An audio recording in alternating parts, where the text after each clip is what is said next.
Everyone, स्वागत है आपका मेरे चैनल पर। तो हाजिर हूँ मैं फिर से एक न्यू इंटरेस्टिंग मॉरल स्टोरी के साथ। आज की स्टोरी इंटरेस्टिंग है, साथ ही यह एक मॉरल स्टोरी है और बहुत सारे एडवांस लेवल के वर्ड्स आपको इस स्टोरी में मिलेंगे। इसके साथ ही स्टोरी को रीड करना और इंग्लिश वर्ड्स के करेक्ट प्रोनाउंसिएशन के बारे में भी आप इस वीडियो में सीखेंगे। तो स्टोरी स्टार्ट करने से पहले अगर आप इस चैनल पर न्यू हैं, मेरी वीडियो को पहली बार वॉच कर रहे हैं, तो मेरे चैनल को सब्सक्राइब कर लें और जो बेल का आइकन दिख रहा है उसे भी प्रेस कर दें ताकि मैं जब भी वीडियो अपलोड करूं तो इसका नोटिफिकेशन आप तक पहुंच जाए। और अगर आप मुझे फेसबुक पर सुन रहे हैं तो फॉलो कर लें। तो चलिए स्टार्ट करते हैं आज का ये इंटरेस्टिंग मोरल स्टोरी। आज के स्टोरी का टाइटल है हंगर फॉर गोल्ड। हंगर का अर्थ होता है भूख, फॉर यानी के लिए, गोल्ड यानी कि सोना। तो शीर्षक का अर्थ हुआ सोने की भूख या सोने के लिए भूख। So let's begin the story. Alexandra was a dominant emperor. Dominant का अर्थ होता है प्रभावशाली या प्रभावी, एम्परर यानी कि सम्राट। तो अलेक्जेंडर एक प्रभावशाली सम्राट था। He wanted to win the whole world. Wanted यानी चाहता था, विन यानी कि जीतना, होल यानी पूरा, वर्ल्ड यानी कि संसार। तो इस सेंटेंस को देखते हैं। He wanted to win the whole world यानी कि वह पूरी दुनिया को या पूरे संसार को जीतना चाहता था। To fulfil his wish he proceeded with his soldiers and crushed many cities। Fulfil का अर्थ होता है पूरा करना, विश यानी कि इच्छा या कामना। प्रोसीडेड का अर्थ होता है आगे बढ़ना, सोल्जर्स यानी कि सैनिक, क्रश्ड यानी कि कुचला, मैनी सिटीज, मैनी का अर्थ होता है बहुत, सिटीज यानी कि नगर।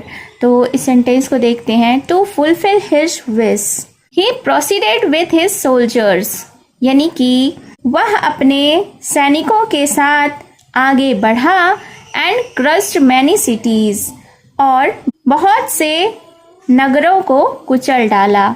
He attacked a city। Attacked यानी आक्रमण किया। तो उसने एक शहर पर, एक नगर पर आक्रमण किया।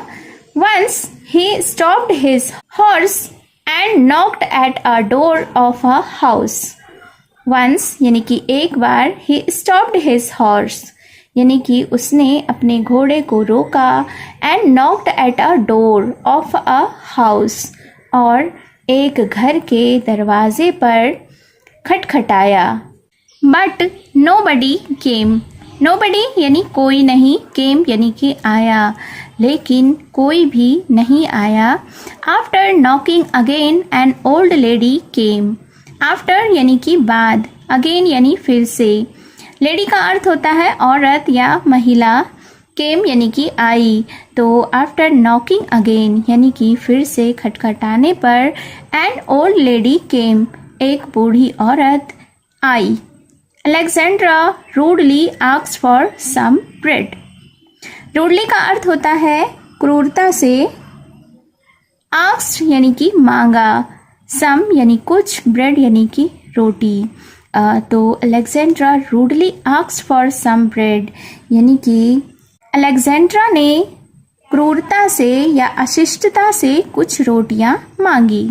The lady recognised him as Alexander. Recognised यानी कि पहचानी। तो उस औरत ने, महिला ने उसे अलेक्जेंड्रा के रूप में पहचान लिया। She went inside and brought a casket filled with jewels। She यानी कि वह, went यानी कि गई, inside यानी कि अंदर, brought यानी कि लाई।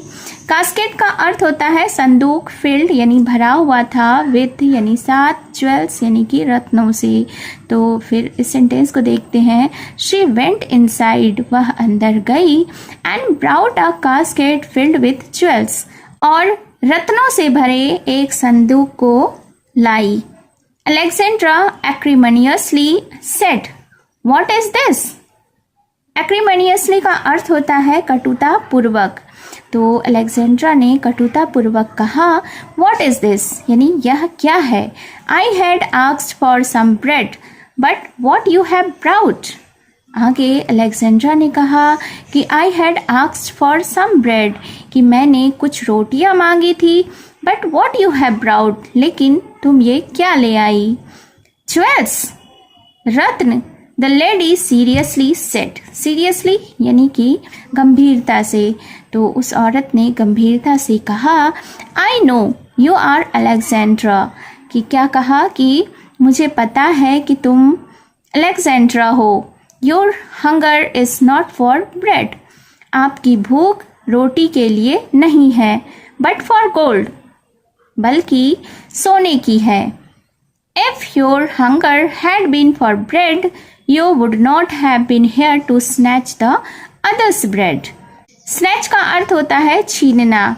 तो उस औरत ने आगे अलेक्जेंड्रा से कहा कि if your hunger had been for bread, कि अगर आपकी भूख रोटियों के लिए होती, you would not have been here, आप यहाँ नहीं होते, to snatch the others bread, दूसरों की रोटियों को छीनने के लिए।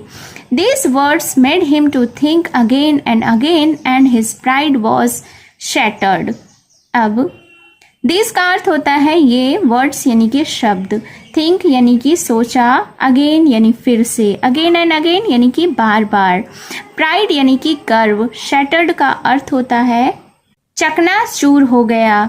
तो इस सेंटेंस को देखते हैं। These words made him to think again and again, यानी कि इन बातों ने उसे बार बार सोचने पर मजबूर कर दिया।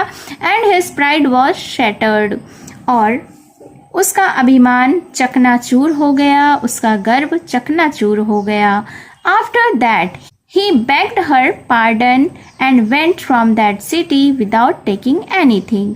आफ्टर दैट यानी कि उसके बाद, ही बेग्ड हर पार्डन, बेग्ड का अर्थ होता है मांगा, पार्डन यानी कि क्षमा। तो उसके बाद उसने उससे क्षमा मांगी, यानी अलेक्जेंड्रा ने उस लेडी से, उस औरत से क्षमा मांगी। And went from that city, और उस शहर से चला गया। विदाउट टेकिंग एनीथिंग, बिना कुछ लिए हुए। Moral of the story is pride hath a fall.